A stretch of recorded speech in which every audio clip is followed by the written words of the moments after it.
Welcome to the very first episode of Nerdtooine in a Movie Podcast.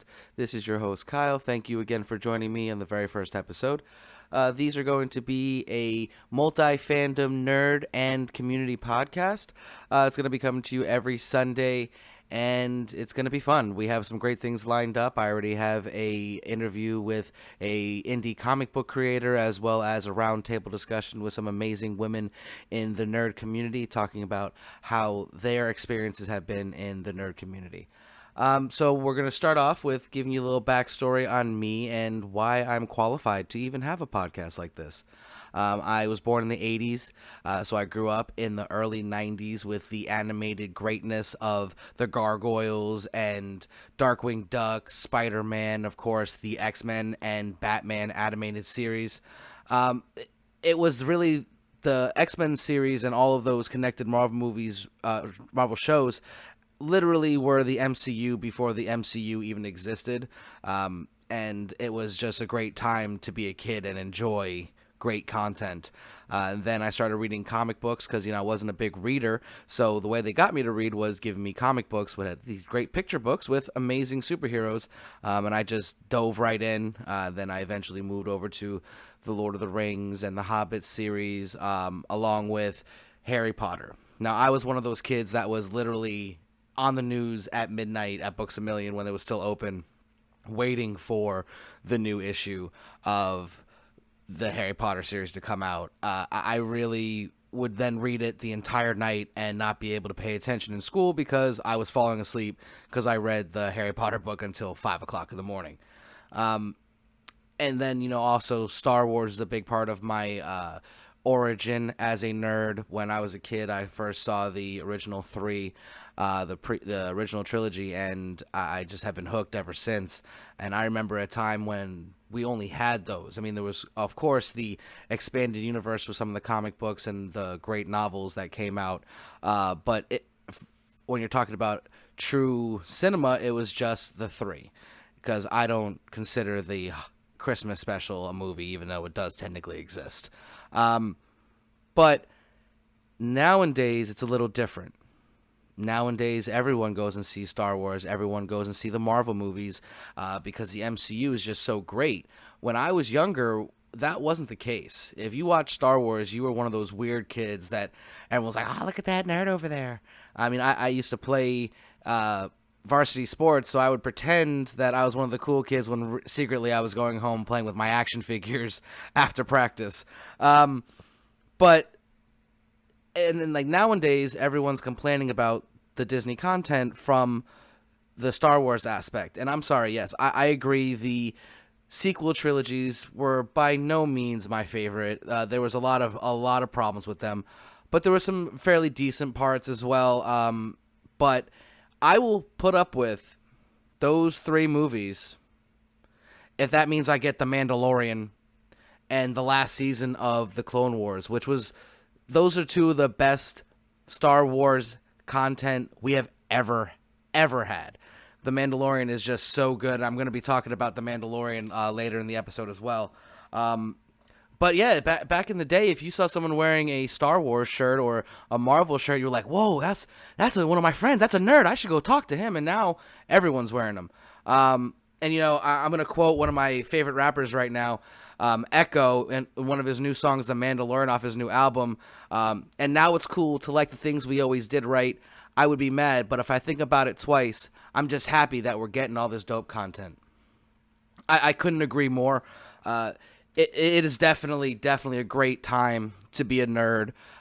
It does get a little difficult sometimes with some people who just watch the Marvel movies and don't understand some of the backstories of these characters. But again, it's just great.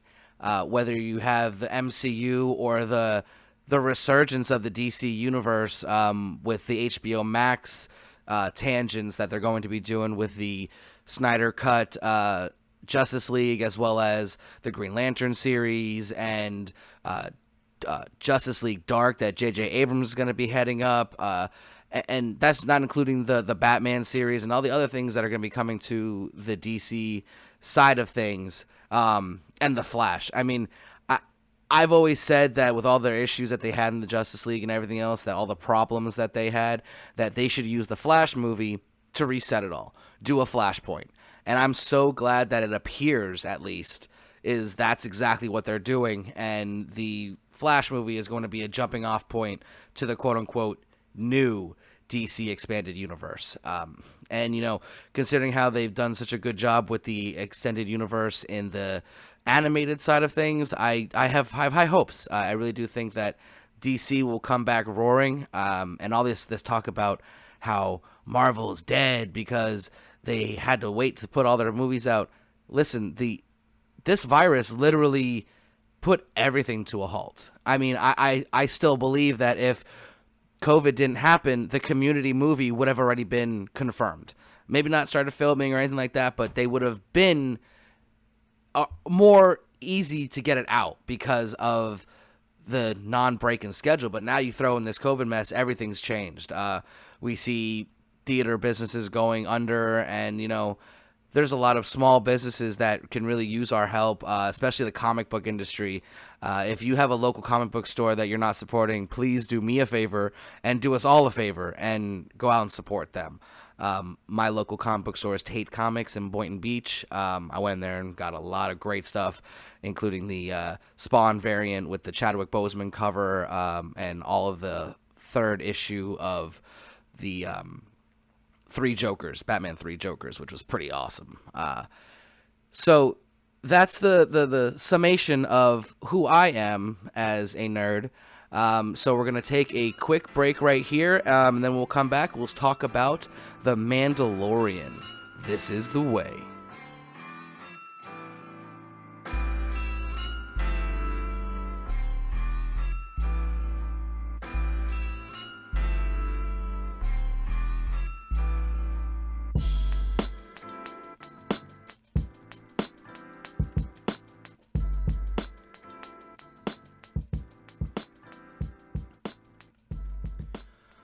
Welcome back. Now we're going to start talking about The Mandalorian. Mandalorian is a Disney Plus original series based in the Star Wars universe. It has this great feel of like the old school westerns and samurai films, but set in the Star Wars universe.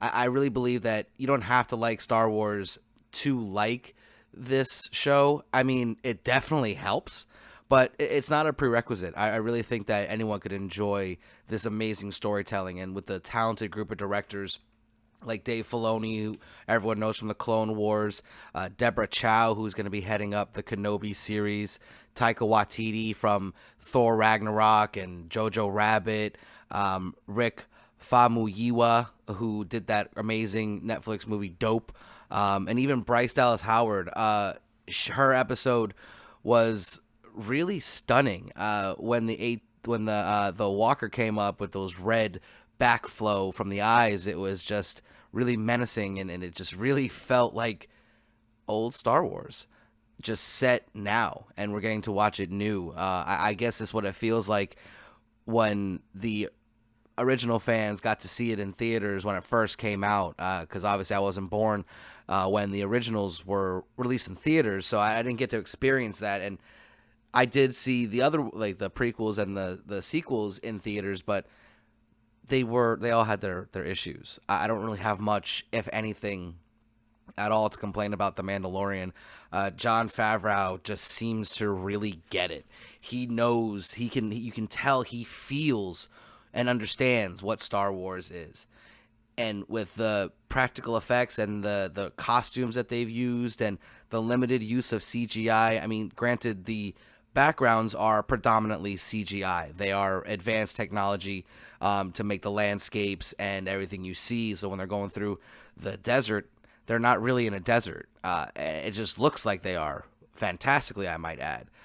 So it's really good to see that they can do this and not have to pay for all the travel and everything like that, because they can get it all done on the same lot, which is why I think the show's going to keep going. I mean, it has a huge fan base, and it's just fantastic. And just the way he was able to go into uncharted territory. I mean, the the Yoda species is literally unknown. If you go to the Star Wars databank online, their true guide to everything that is canon, everything that is actually Star Wars knowledge, Yoda's species and home planet are unknown. And Lucas, all throughout the years, has said he never wanted to come up with a story for that. He liked the ambivalence of not knowing that he's just this super force creature that just showed up, and it gave more mystery and more appeal in Lucas's eyes to the character. Now, many years later, here we are, and the Mandalorian is going to be starting to find out this information. It definitely will change a lot of things. We'll have a lot more knowledge when this is all said and done. It's going to connect a lot of things from like the Clone Wars through to the new prequels. The new sequels, which, like I said, are not the best, but they had their moments. But we're going to jump right into season 2. That first episode, holy crap. Jon Favreau did not pull any punches, and he just swung for the fences from the opening of the show. I mean, it was amazing. He had the audacity to have him kill the Krayt Dragon. The Krayt Dragon is a very predominant creature in the mythos of Star Wars, and to have someone like Mando kill it was straight up ridiculous. I was so happy with the way the whole episode played out. But the one thing that I'm going to say off the jump is, how crazy is it that he let us see Boba Fett in the first episode? I can't even wait to talk about that at the end of the breakdown. This whole time when we heard that he was coming back, we were always wondering, when is he going to show up? And Favreau just has the audacity to just bring him out in the first episode. Like, what is that? Like, I don't think anyone could have predicted that he would show us the Boba Fett in the very first episode. Sitting there with the Tatooine 2 sons, it was just so reminiscent, like I said again, of old Star Wars. It just felt like Luke looking at the twin sons. It was great. And just so everyone knows, there was a couple special cameos in this episode. Gor Koresh, that one-eyed creature that you saw in the fighting pits, that was played by John Leguizamo, which was one of my favorite actors. He was great, and I didn't even know it was him until I actually was told it later. And then Sam Witwer. Sam Witwer was the voice of Darth Maul in the Clone Wars. He showed up in the town with where the marshal was at.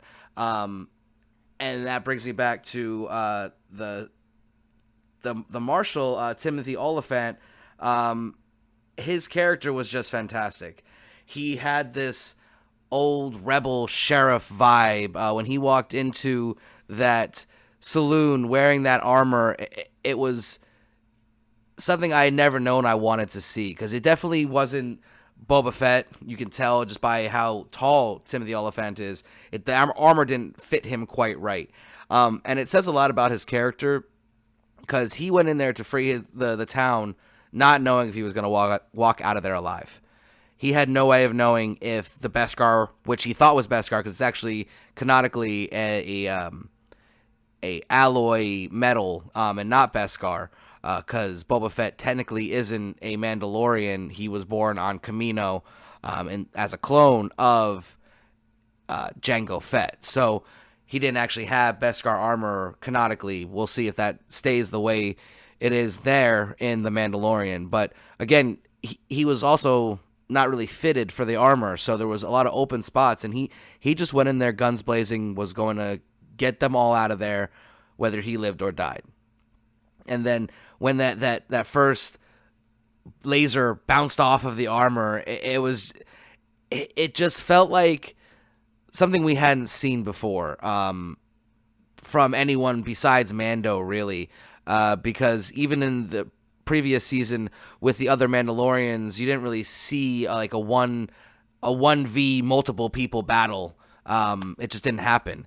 And it was beautiful. And then how he just knew how to, he just shot that missile off his back and blew the thing up. I really wish he would have done a turn and slow walk away like an Iron Man when he shot the tank. That would have been really cool. But just to see the Boba Fett armor being put to good use was really interesting to see, because traditionally he's a bounty hunter and he worked with the dark side, and here he is being very noble and freeing a town. Now his character was a slave on Tatooine, so I mean he is definitely not gonna be a bad guy once he was freed. He after being freed, he could have definitely gone down that dark road, but instead he chose to help people. And that's something you wouldn't normally see from Boba Fett. So it was a nice contrast. And the entire episode was really about honor. Mando could have just killed him and taken the armor. It'd be his right as a Mandalorian to do that. But he saw something in this guy, and he chose to work with him and do the right thing. I'm not sure if this is more just Mando being a true, like, unsung hero, like an anti-hero, more than anything, or if it's just a coming with the times. Because, yeah, bounty hunting is a complicated profession, but certain things go beyond bounty hunting. And not only that, but now he's tasked to get this foundling, the child, as they're calling him, or Baby Yoda, to his people. Also, I think instills some kind of fatherly, paternal instinct that makes him want to help versus be selfish and just go after bounties. I think he's trying to, be a true father figure to this immensely powerful little guy. And again, to come back full circle to Boba Fett, again, I never thought I would see him, and there's some rumors that he might be one of those Tusken Raiders. There's a scene where he's sitting by a campfire. I think it was New Rockstars, who said that it could be the one that was all standoffish by the fire, not saying anything. I mean, that'd be nice. I'm not really too familiar with the Tusken Raider lifestyle. To whether or not they ever really take off the mask. They might be very much like the Mandalorians in that respect. But we'll have to wait and see. But another thing that this show has done for the Star Wars universe is it's humanized a lot of things. Like even starting in the first season, where that assassin droid became more human than most humans. And we began to love this creature because it was a robot, but it may not have had feelings, but we had feelings for it, definitely. And that might have been because of Taika Waititi's amazing portrayal. That his voice is just screams droid in those scenes, and I just love it. But then you look at the Jawas. The Jawas were just these like scrappers that weren't supposed to like have feelings. They're just trying to get these nice objects, but they're really more just trying to survive too, and they have honor. They will trade. They keep to their word. They have a society, you can tell, inside of those huge tanks that they have. Now, and then you look at the Tusken Raiders. Now, the Tusken Raiders have always been these bad guys. Even if you go back to the original trilogy, they were trying to steal R2-D2 and hurt Luke. And then you go to the prequels where Anakin just slaughtered a whole bunch of them because he saw them as evil because they kidnapped his mom. I mean, and now there is a theory, and I'm not sure if it is canon, but that all that was orchestrated apparently by Dooku and Sidious to get Anakin to turn. I don't have that confirmed. I'm sure if it has been or hasn't been, someone will definitely let me know very aggressively. Excuse me. But when it comes to humanizing these characters, it was not how we used to think that they have their own language. Mando speaks it. They have pets that are actually pets. I mean, they might attack when provoked, like they should as a guard dog, but these are real, like, humanizing traits. And then there were subtle, like, little pieces here and there where they both, the Tusken Raiders and the Jawas, seemed more human and more realistic than any of the humanoids that we see in the show. And there's a couple more little nice little Easter eggs that I saw in there.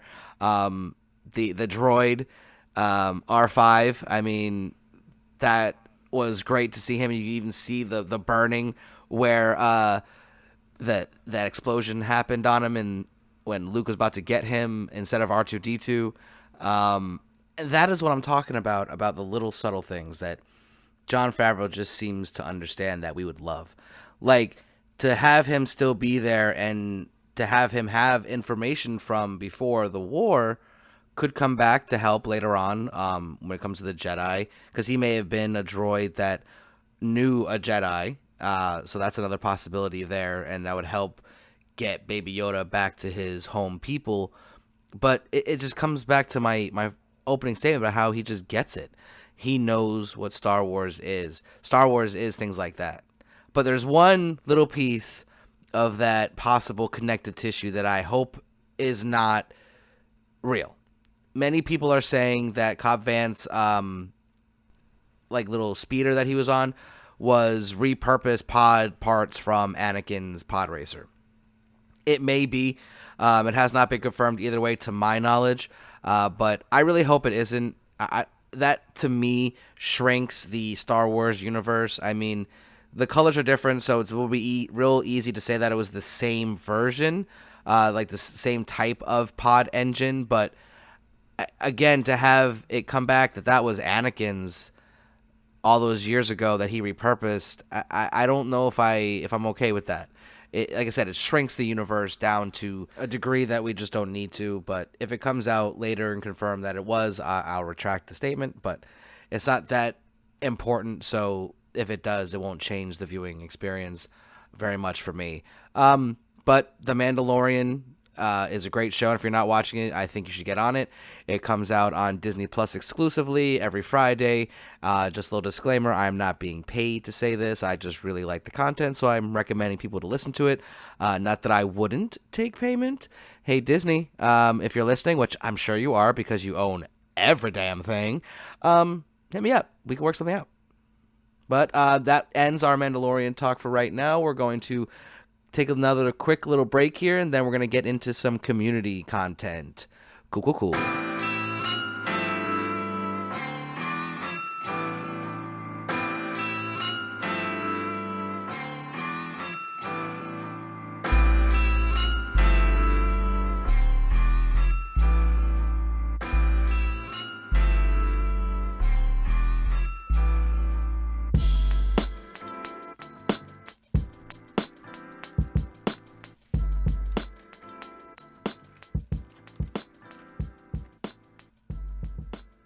Welcome back. Now it's time for our community chit chat.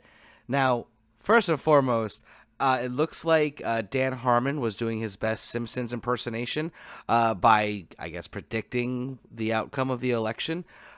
In season 2, Intro to Political Science, they had a little sequence where Joe Biden said, "I just had a dream that I was a real president." Well, guess what? Looks like he is a real president now. And I just bring that up specifically because everyone in the cast has been posting that with the hashtag 6 seasons and a movie. So that might drum up some more support for that to become a reality. So here we are in 2020, and we still don't have a Community movie confirmed. Now, I have been saying this for a while, that I believe that if COVID didn't happen, we very well may have already had a confirmation of the Community movie. But as of right now, nothing's been confirmed. It's looking really good, though. It really is. I believe it's going to end up being a Netflix movie. So hashtag 6 seasons in a Netflix movie. Let's see if we can get that trending. And who knows, maybe we can get some support behind one of these hashtags, much like the Justice League did recently with the Snyder's Cut, and maybe get the movie confirmed. But, you know, like I said, I truly believe it's going to happen. Harmon has said that the conversations that we would want to be having are happening right now, so that's great. And then on the Zoom call where they had most of the cast on there for the COVID relief, everyone, including one of the most busy and hugest stars, Donald Glover himself, said that he'd be interested as well as the rest of the cast. So everyone's wanting to do it. On the Darkest Timeline podcast, Joel McHale has repeatedly said, oh, he only has 80 more episodes of Rick and Morty before he can get work on the Community movie. So he's already contractually obligated to do those Rick and Morty episodes. So I could see him finishing those and then maybe working on it. But again, nothing's been confirmed. No matter what any BuzzFeed type posts will show you with crazy headlines, it's not confirmed. We do have quotes from some of the cast members that make it look very, very good. Like Yvette Nicole Brown said about Glover, if you're trying to get Donald Glover, you better get him during the pandemic. But that joke aside, 100% we're going to do it. And that's nice. But it's, again, not an actual confirmation of the movie, just that they are going to do it, like we all know. I've been watching Community since it was originally on TV, trying to get everyone to watch it, but it was going up against some of the greatest shows ever put out, so it was tough for viewers then. I mean, it really was an uphill battle that Dan and the cast and crew had to fight, getting canceled and then brought back and then completely destroying a streaming service in the Yahoo online streaming service. But like I said, it will eventually happen. Joel McHale, you know, he's even said that certain people like Alison Brie have gotten calls from Sony about it. Joel said he hadn't, so that's a little worrisome because he definitely needs to be in the movie. They even have like a running text chain joke. Just, are you in? You in? You in? Because they all want to do it. So it's definitely something that's going to happen. Joel McHale recently said in an interview with comicbook.com, I do think it's more real than it's ever been. For a long time, I was like, there's not a chance. Then all of a sudden in the last few months, I was like, holy crap, there's a chance. And nothing could be more encouraging than hearing that. But like I said, it's not confirmed. This is just what they're talking about. Like I said, no matter what, the movie will happen. I've been saying that since the very last episode aired on Yahoo. So I was one of those people that all these years, and now I get people text me like, oh my God, dude, like, seriously? You were so right about the Community, man. It's so good. Or people like, oh my God, I should have let you watch that with us when I was with you all those years ago. It was so funny. Oh my God. Well, maybe y'all start listening to me. I know a few things. All right. But again, it's just a waiting game at this point. And I have a couple theories on how everything can play out. So everyone parted ways in the last episode, besides Jeff and the Dean. They were still at Greendale. And I feel like to get them all back together, you got to do it really organically. It can't be something crazy like, a couple of theories I see is that there's like a big paintball tournament many years later that they all just sign up for and just randomly run into each other while doing the tournament. I mean, that'd be great. That'd be like the idea of that is just amazing. I would love to see that, but I don't think it's very practical, especially how they ended the last paintball episode where Jeff was kind of like, my heart wasn't in it this year. So to bring him back, my theory is it's because Donald was saved. One of the later episodes after Donald had already left, there was a TV on that had a ticker that said Troy and LeVar Burton, were kidnapped by Somali pirates. So what could bring them all back would be him being rescued. And that then then we could do that paintball. Like, that'd be cool. Like, if that's how they celebrate is they enter a paintball tournament. That'd be amazing. As long as the Russos come back for it, because that would be so cool if they would come back to do it. They said they want to, but who knows how busy they are. Even after they're no longer doing Marvel movies, they have plenty of other movies working. But I have a theory on how the movie might end too. I feel like even though Jeff had a very good arc, it really isn't finished for me. I think he is still stuck. He's agreed to accept his fate as a teacher. Not that that's a bad thing by any means, but it's not Jeff. That's all I'm saying. It's not really Jeff. So I feel like the movie should end with a wedding. My personal hope would be that it would be him and Annie. And I know a lot of people might get upset with that because of the age difference, but it's been many years now. There's a lot of people who marry 10, 20 years younger, as they get older, because the time that lapse years is really not that big of a deal when you get older. When they were younger initially, when she was just in her early 20s, yeah, that definitely was a little but I don't think it'd be as big of a problem right now. So that, of course, would be one way to end it. That's the happy ending that we all want. Well, most of us want. But I think the true genius of Dan Harmon has always been to circumvent what we think we want and give us what we actually need. I mean, some of these characters were so flawed, and he didn't shy away from it. He was very eager to openly show people's flaws, because we're all flawed. And while a lot of the antics are outlandish, the interactions, the people, they're real. Like, if you look at someone like Jeff, he loves Annie. That's all there is to it. He loves Annie. He's come to terms with it, and he also knows he probably won't end up with her. And he let her go. For her sake. I don't think he actually let her go. Just because you fall in love with someone doesn't mean you're gonna get to be the one that they end up with. They may not see it that way.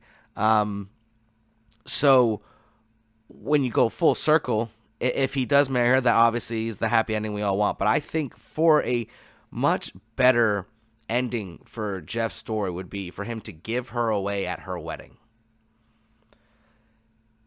He would see that she's so happy with whoever it is. I think it might be Rich, because, excuse me, he's basically the more successful Jeff, if you want to look at it that way.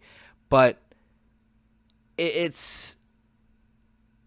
would really complete him. He really, at that point, he really did give her away. He really did allow himself to move on. He could leave Greendale at that point and move on. And, there could be a post-credit scene where he's just sitting there and someone sits next to him and starts talking to him and reminds him of Annie. And it's just like a nice little nod. Like, he'll be fine. He's going to be happy. It's just not going to be with Annie. And like I said, that's what I want. I want him and Annie to be together, because for me, they are perfect for each other.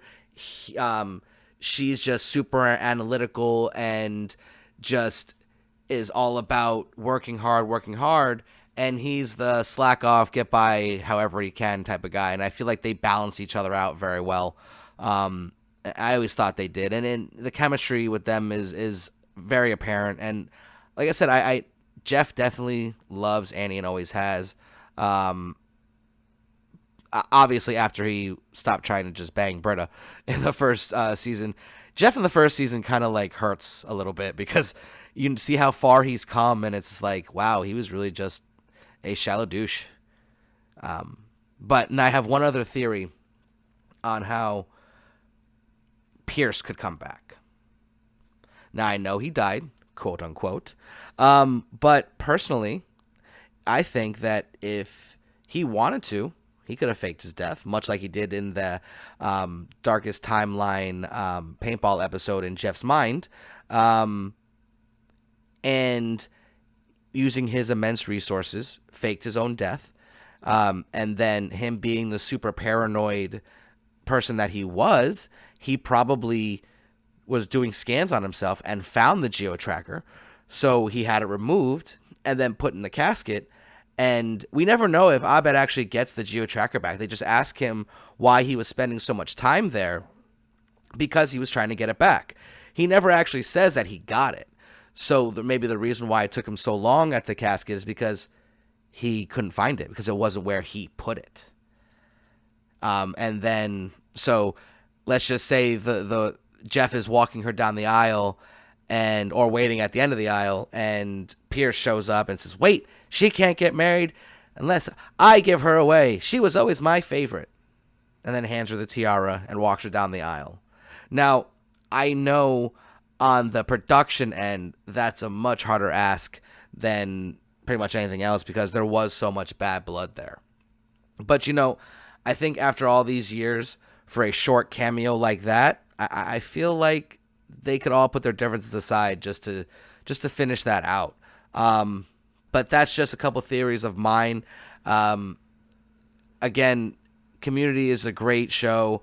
It's on Netflix now. I personally just got, not too long ago, the complete Blu-ray set of it. And I've watched it already probably like 10 times since I've got the Blu-ray set. With all the extra bonus content that it comes with, including all the episodes, you should definitely try to get your hands on a copy. But it is available on Netflix for streaming, so you can always go that route as well, and no one will judge you for it, because it's so good that it's worth the watch, and it's worth waiting all these years for a possible movie that we don't even have confirmed yet. But so that's going to wrap up the Community talk for this week. It's going to be short and sweet. This episode, like I said, is going to be a little bit different than the majority of the rest of the episodes. We'll have guests and things moving forward, but I honestly wasn't even going to start this podcast until next year. I didn't want to do it until the new year happened, because 2020 has been so absolutely horrible, including today. Rest in peace, Alex Trebek. Sean Connery just died as well, man. Not only is there a pandemic and all this other crap, it's just been a bad year. But The Mandalorian really lit a fire under my ass and decided, hey, I'm going to start it now. But I want to thank you all so much for coming out and listening to my podcast. We're going to be coming every Sunday. And before I go, I just want to give a couple amazing shout-outs and recommendations. So, like I said, I'm not getting paid for any of these. I just really love the content. So if you like nerd stuff like my podcast, you definitely should check out the Nerd by Word podcast. That's Nerd by Word at Instagram. You can get them there. You can anywhere your podcasts are, wherever you get your podcasts. And then the rapper Echo. He is a truly amazing rapper. He does a lot of nerd stuff, but then he comes out with some amazing non-nerd stuff as well. So you definitely should check him out. He's available like everywhere. But he recently came out with a new song called "The Wrong Side of the Bed." And while it's an amazing song, the concept of it is really near and dear to me. He has been open on his Instagram and like his TikTok, saying that sometimes it's rough for him and he gets like, anxiety and depression. And to make a song like that, it shows how much he really cares about his fans. Because if he's dealing with it, someone else might be dealing with it. And if he can help in any way, he's going to. So that's, like I said, The Wrong Side of the Bed by Echo, along with his other great songs like The Mandalorian and Endgame. But yeah, just go check him out. Echo, EKOH. Guy's awesome. And then also I have to do a huge shout out to Nitro. Me and him go back a long way. He's one who made all the custom music that you heard today. You can find him at Nitroglick, NYTROGLIC,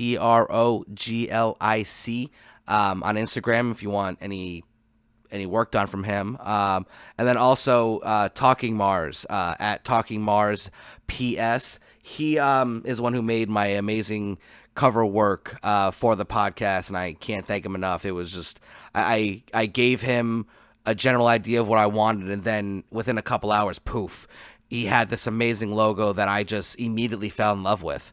I honestly was in the process of paying a company to make a logo for me, and then he just sent me a message, said, hey, I can do it, and he just gave me something I just absolutely fell in love with. So big shout outs to them, and you can always find them, like I said, on their Instagram. And then one last shout out, I have to give a huge thank you to my stepfather. I'm not going to drop his name from here on henceforth. He'll be known as Big Guy. Big Guy gave me a gift card for my birthday, and I used it to buy all of the stuff for my podcast, all the equipment, the mic, the boom arm, everything. This would not be happening without him, so I really wanted to give a huge shout out. Thank you, Big Guy. And like I said, we're coming back every Sunday. Stay tuned for awesome content.